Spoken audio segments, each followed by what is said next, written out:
Bismillahirrahmanirrahim. Pada awal-awal Islam berdiri, belumlah ayat-ayat Al-Quran itu mudah dibaca seperti sekarang ini.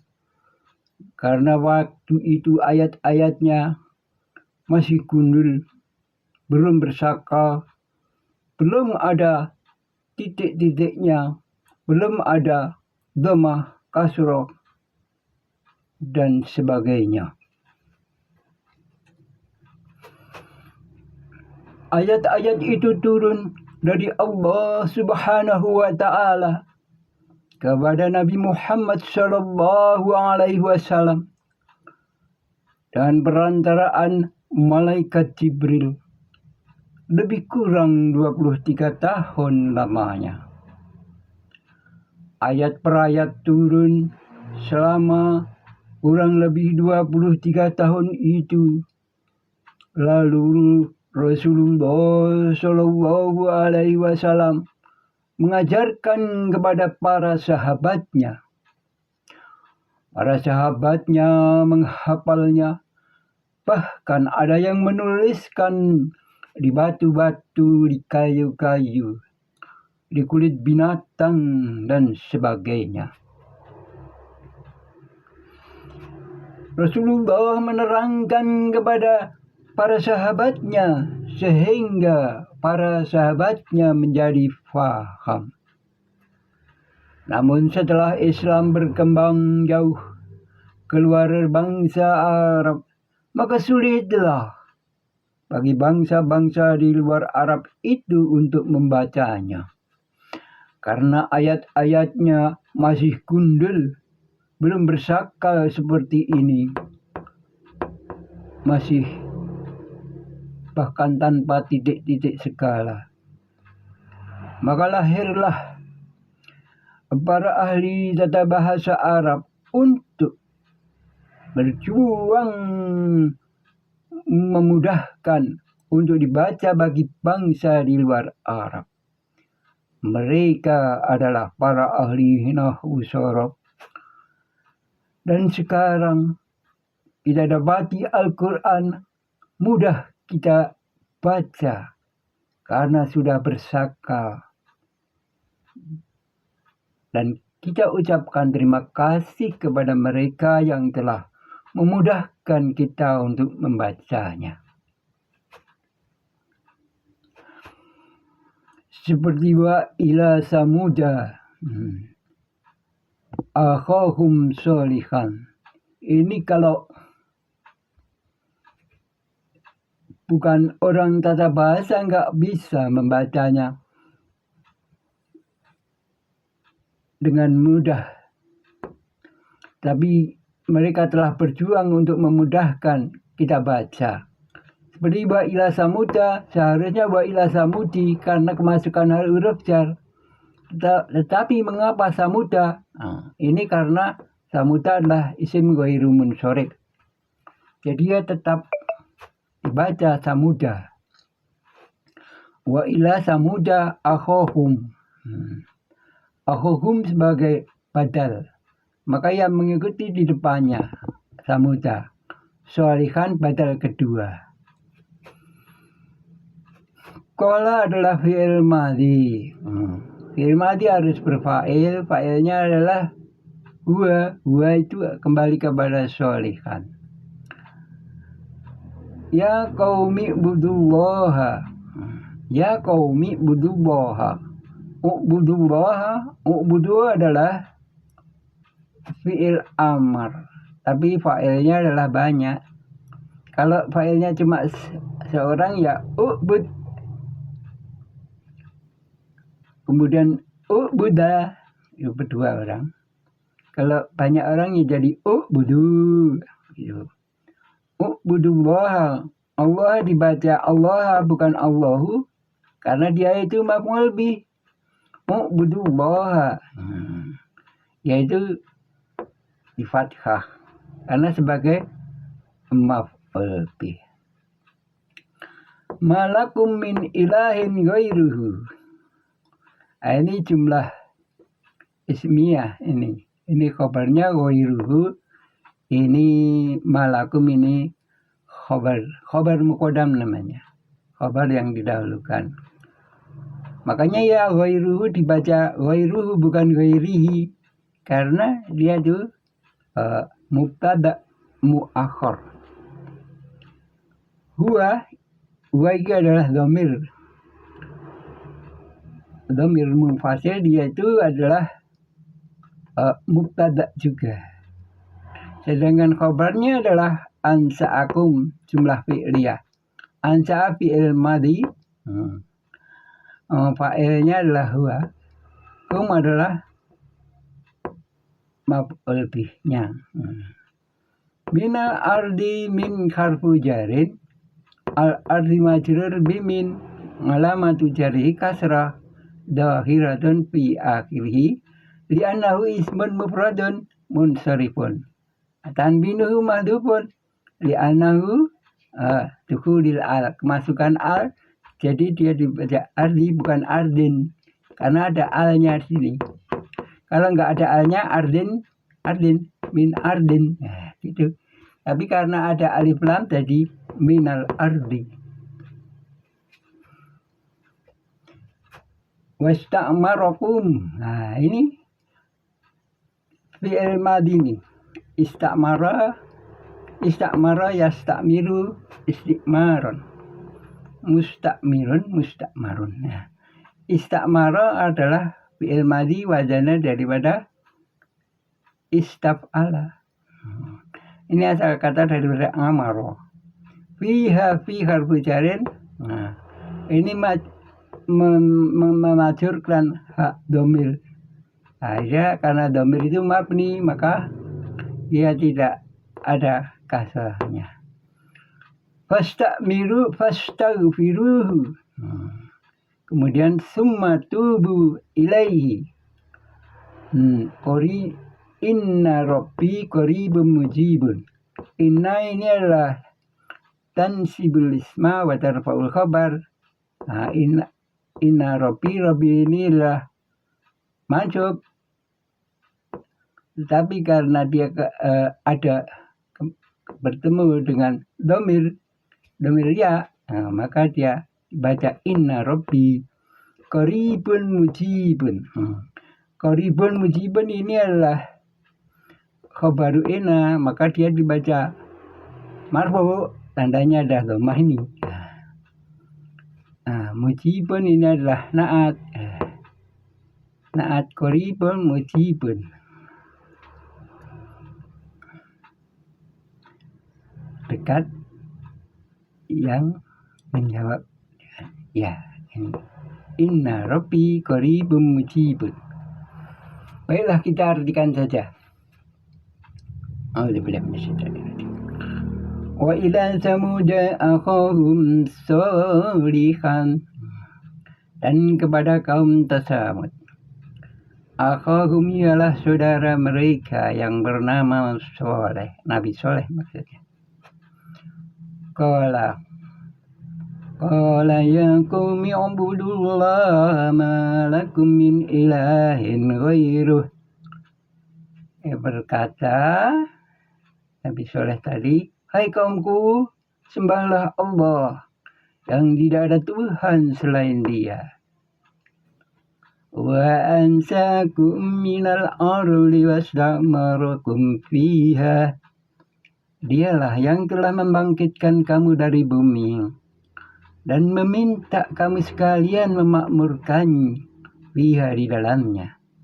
Fastaghfiruhu, maka minta ampunlah kamu sekalian kepadanya. Tsumma tubu, kemudian bertobatlah ilaihi kepadanya.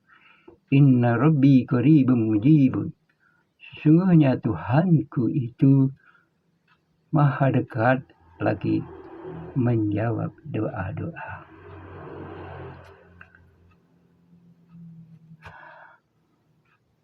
Nabi Soleh mengajak kepada umatnya kaum Tsamud untuk menyudahi penyembahan terhadap berhala dan menyuruh mereka menyembah kepada Allah Subhanahu wa Ta'ala, mentauhidkan Allah Subhanahu wa Ta'ala. tidak berserikat baginya. Maka Nabi Soleh berjuang bersungguh-sungguh kepada kaumnya itu agar mereka tidak lagi menyembah kepada berhala. Nabi Soleh berkata, "Hai kaumku, ya qaumi budullah, sembahlah kamu. Sembahlah olehmu akan Allah. Malakum min ilahin gairu, yang tiada ada Tuhan selain Dia. Sudahilah penyembahan terhadap berhala. Sudahilah penyembahan yang sesat itu. Allah itulah yang wajib disembah. Wa ansa'akum, Dialah yang telah menumbuhkan kamu minal ardi, dari bumi. Wasta'marakum, dan meminta kamu sekalian memakmurkan biha, di dalamnya. Fastaghfiruh, segeralah kamu minta ampun kepadanya. Sudahilah menyembah berhala itu. Tsumma tubu, kemudian bertobatlah kepadanya. Inna rabbi qaribun mujib, sesungguhnya Allah, sesungguhnya Tuhanku itu maha dekat lagi mengabulkan doa. Jadi Nabi Soleh itu berjuang di kaum Tsamud agar supaya mereka tidak lagi menyembah berhala. Dan ayat selanjutnya adalah, sembahlah hai kaumku Allah yang Maha Esa, yang tidak ada Tuhan selain Dia. Bukan ayat Al-Quran, bukan wahyu Allah kalau dia tidak mengandung mukjizat.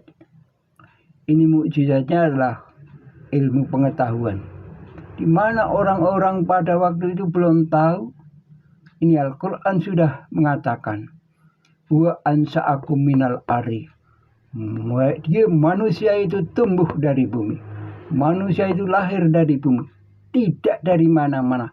Tapi dia pertumbuhannya dari bumi. Bagaimana pepohonan juga tumbuh dari bumi. Tidak dari mana-mana. Dia tumbuh dari bumi ini. Ya, beginilah Al-Quran itu. Dia adalah mukjizat. Dia akan membahagiakan yang percaya kepadanya di dunia maupun di akhirat. Tetapi dengan Al-Quran itu, kita tahu bahwa benar-benar Allah akan menyelamatkan kita bila kita mau mengikuti apa yang terkandung di dalam ayat-ayat Al-Quran itu. Wa ansa'akum minal ardi, Dialah yang telah menumbuhkan kamu dari bumi.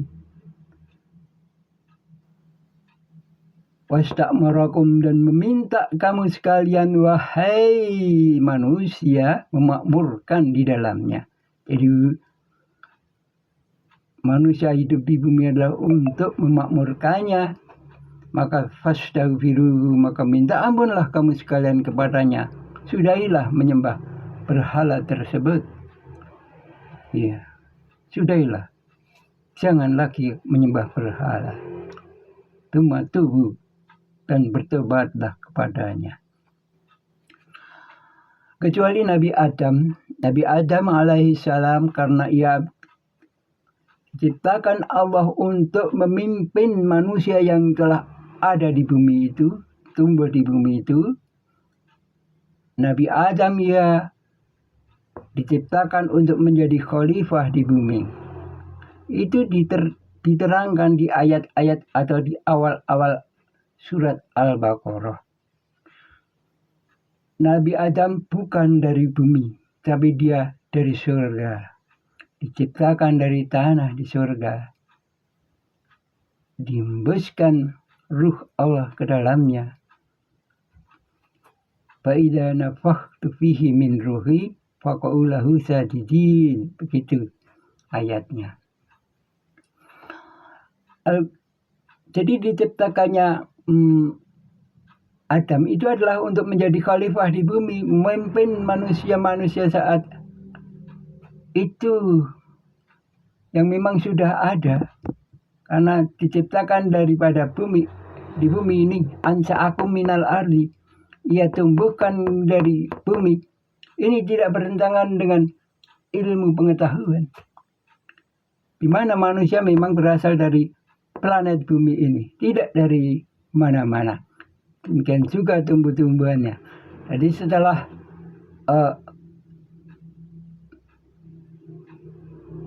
bumi yang tadinya panas karena sempalan dari matahari menjadi dingin, kemudian setelah dingin jutaan tahun, maka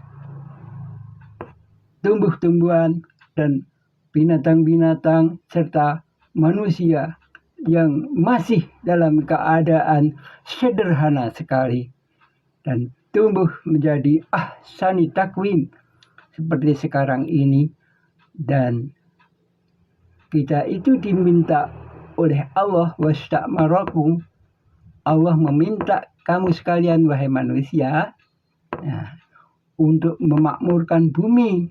Iya, makmurkan, untuk memakmurkan bumi ini, fiha, di dalamnya.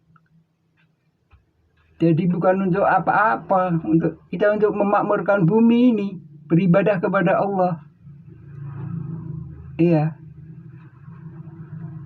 Sedangkan Nabi Adam diutus menjadi khalifah di bumi, dan malaikat pun tidak setuju, akhirnya menjadi setuju. Karena adalah perintah Allah untuk bersujud kepada Adam, kecuali si iblis. Iblis nggak mau sujud. Iblis jadi musuh bebuyutan manusia. Maka manusia harus waspada terhadap tipu daya iblis tersebut yang telah digambarkan di dalam awal-awal surat Al-Baqarah. Summa tubu, kemudian bertobatlah setelah kamu sekalian itu menyembah berhala, wahai umatku, kata Nabi Soleh. Menyudahi penyembahan terhadap berhala. Dan ia menerangkan bahwa inna rabbi qaribun mujib, sesungguhnya Tuhanku itu, Allah itu sangat dekat dan mengabulkan doa. Demikian keterangan atau pembahasan kita QS Hud 61. Aqulu qouli hadza wastaghfiruhu innahu huwal ghafurur rahim.